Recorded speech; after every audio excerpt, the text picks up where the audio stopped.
Inilah mobil yang paling ditunggu di Indonesia. Produk terkini dari LCGC yang dikeluarkan oleh Datsun. Datsun Go Plus Panca.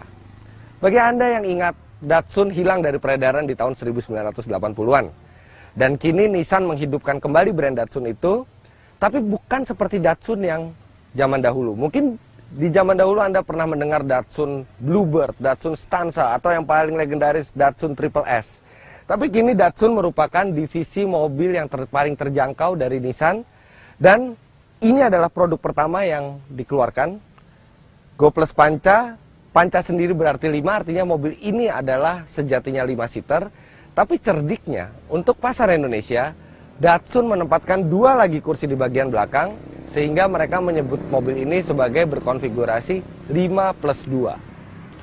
Saya tidak perlu berbicara terlalu banyak mengenai desainnya karena Anda bisa melihat langsung kemudian menilai sesuai dengan selera Anda. Tapi melihat dari sosok Datsun Go Plus Panca yang memiliki panjang hampir 4 meter, kemudian tinggi tidak sampai 1,5 meter, maka kami menilai mobil ini lebih mirip seperti sebuah station wagon atau estate ketimbang hatchback atau MPV. Dan mobil ini juga cukup cocok untuk dikendarai di Indonesia karena dia memiliki ground clearance 170 mm yang artinya cukup baik untuk melewati jalan-jalan bergelombang.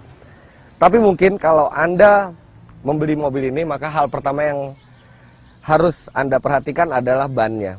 Ini adalah salah satu ban terkecil yang ada di mobil yang dijual di showroom saat ini, menggunakan ukuran 155/70 R13. Artinya ban ini lebih ke arah konsumsi bahan bakar yang hemat ketimbang grip, daya cengkram atau pengendalian yang baik. Kemudian peleknya juga dia belum memakai aluminium, hanya pelek kaleng biasa dengan ditutup oleh doff. Tipe termahal dari Go Plus Panca seperti mobil tes kami ini sudah dilengkapi dengan spoiler belakang, serta yang paling layak diapresiasi adalah penempatan sensor parkir sehingga memudahkan kita pada saat manuver mundur. Kemudian sekarang kita lihat bagasinya, dan ada satu masalah di bagasinya. Bayangkan kalau misalnya Anda sedang membawa barang bawaan, tidak ada tuas untuk membuka bagasi, bahkan juga tidak ada lubang kunci untuk memasukkan kunci di bagasi. Artinya satu-satunya cara untuk membuka bagasi adalah Anda harus ke depan, kemudian menarik tuas yang ada di samping kursi pengemudi. Itu satu-satunya cara untuk membuka bagasi dari Datsun. Seperti kita bisa lihat, Anda mempunyai 2 pilihan ketika menggunakan mobil ini. Memakai konfigurasi 7 orang, tapi tidak mempunyai space bagasi sama sekali. Atau kalau Anda memakai mobil ini sendiri atau maksimal berlima, Anda bisa melipat bangku paling belakang ini dengan cukup mudah. Walaupun tidak rata, tapi Anda memiliki kapasitas lebih dari 350 liter di bagasi dari Datsun. Dan ini sangat besar, bahkan mungkin yang paling besar di antara mobil-mobil LCGC lainnya. Karena masuk ke dalam skema LCGC, maka Datsun Go Plus Panca ini mendapatkan keringanan pajak dari pemerintah sehingga harganya sangat terjangkau. Bahkan tipe termahal yang kami tes ini, harganya hanya 102,9 juta rupiah. Dan di balik kap mesin, Nissan menempatkan mesin yang serupa dengan Nissan March, yaitu unit 1198 cc 3 silinder dengan tenaga 68 dk dan torsi 104 Nm. Mesin ini kemudian dipadukan dengan transmisi manual 5 speed dan sayangnya Datsun tidak menyediakan opsi transmisi otomatis untuk Go Plus Panca ini. Sekarang kita masuk ke interiornya untuk melihat bagaimana Datsun Go Plus Panca di dalamnya. Oke, yang jelas memang seperti diduga mobil ini cukup sederhana di dalamnya, mengingat memang harganya yang sangat terjangkau juga di kelas low cost green car. Tapi yang cukup mengejutkan adalah posisi mengemudinya sendiri sudah cukup ergonomis, bahkan ini yang paling ergonomis di kelas LCGC. Lantas, seperti bisa dilihat bahwa tidak ada airbag sama sekali, tapi Datsun juga membuat celongan di dashboard itu sebagai persiapan jika nanti mereka mengeluarkan versi yang memiliki airbag.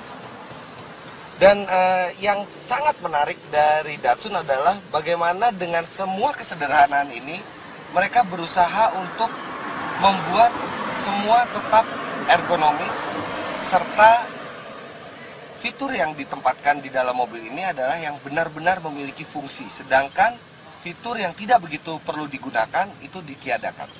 Sebagai contoh, audio tidak menggunakan CD, tapi dia memiliki slot USB serta slot aux. Kalau kita lihat saat ini juga berapa banyak orang yang masih membeli CD, sekarang kebanyakan orang itu menggunakan digital music.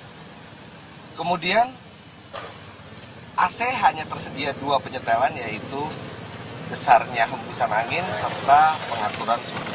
Tidak ada fitur untuk mengatur aliran AC ke kaki, kemudian juga tidak ada fitur ventilasi udara, sirkulasi atau terbuka.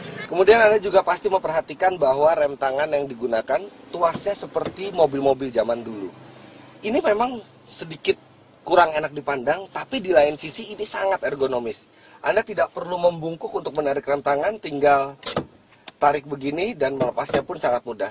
Tapi memang bagi yang tangannya sedikit besar harus hati-hati karena bisa terjepit antara tuas dengan konsol. Tapi tuas ini sangat enak untuk dioperasikan. Begitu juga posisi dari tuas persnelingnya yang ditempatkan di atas sehingga sangat mudah dijangkau, sangat ergonomis. Kemudian ada satu detail yang menarik adalah power windows. Power windows di mobil ini tidak ditempatkan di sandaran tangan, melainkan lebih ke depan lagi dibuatkan tempat khusus oleh Datsun. Ini membuat Anda pada saat mengoperasikan power window tidak perlu menekuk tangan seperti ini, tapi tinggal memencet atau menariknya. Jadi Datsun juga seperti ingin membuktikan bahwa mereka bisa membuat mobil dengan harga murah, tapi dibuat tidak dengan konsep murahan. Well done.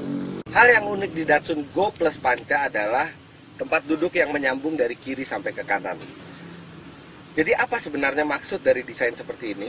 Datsun membuat desain seperti ini supaya kita bisa meletakkan barang yang kita bawa, misalnya telepon atau apapun, di sini ada space untuk menaruh barang-barang bawaan.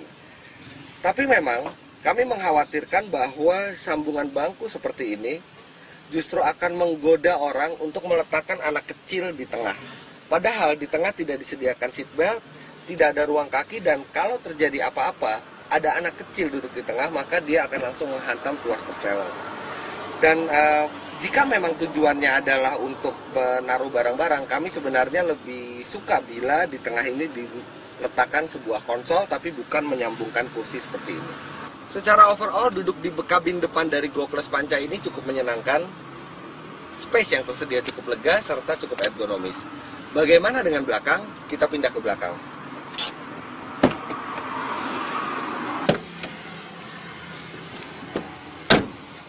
Saya adalah orang yang memiliki tinggi badan 177 cm dan ini adalah posisi mengemudi saya di jok depan. Ketika saya duduk di belakang, masih ada 5 cm lagi legroom serta 5 cm lagi headroom yang membuat ruang gerak di belakang Datsun Go Plus Panca ini cukup menyenangkan, tidak terasa sempit. Ini salah satunya disebabkan oleh desain dari bangku yang memang tipis sehingga tidak mengurangi space dari penumpang di belakang. Tapi memang ada beberapa hal yang harus diperhatikan di penumpang belakang ini adalah, yang pertama adalah seat beltnya. Memang mobil ini menggunakan seat belt belakang 3 titik, tapi bukan menggunakan sistem otomatis, sehingga setelah Anda memasangnya, Anda harus mengencangkan secara manual, dan proses pengencangan ini tidak begitu mudah, membuat pemakaian safety belt di bangku belakang ini kurang praktis. Kemudian kalau Anda memiliki tinggi di atas 150 cm, maka Anda akan mendapati bahwa headrest yang ada di jok tengah dari Go Plus Panca ini tidak memiliki fungsi apapun, sehingga Anda berkurang faktor keamanannya saat duduk di bangku tengah kalau Anda memiliki tinggi di atas 150 cm.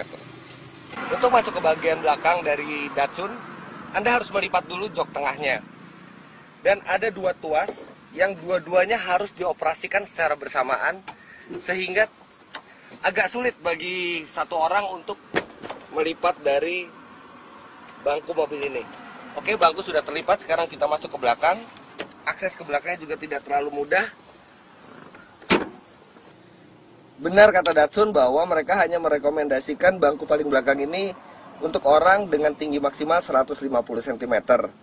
Dan ketika saya memaksa untuk duduk di belakang, bukan hanya kepala yang harus menekuk, tapi kaki juga tidak ada tempat sama sekali. Wajar, makanya Datsun Go Plus Panca ini dibilang bukan 7-seater, tapi 5+2. Kalau Anda berpostur tubuh besar dan memaksa untuk duduk di belakang, maka Anda seperti ikan sarden di dalam kaleng. Sekarang kita kembali ke depan untuk mengendarai mobil ini, untuk melihat rasanya Datsun Go untuk dikendarai.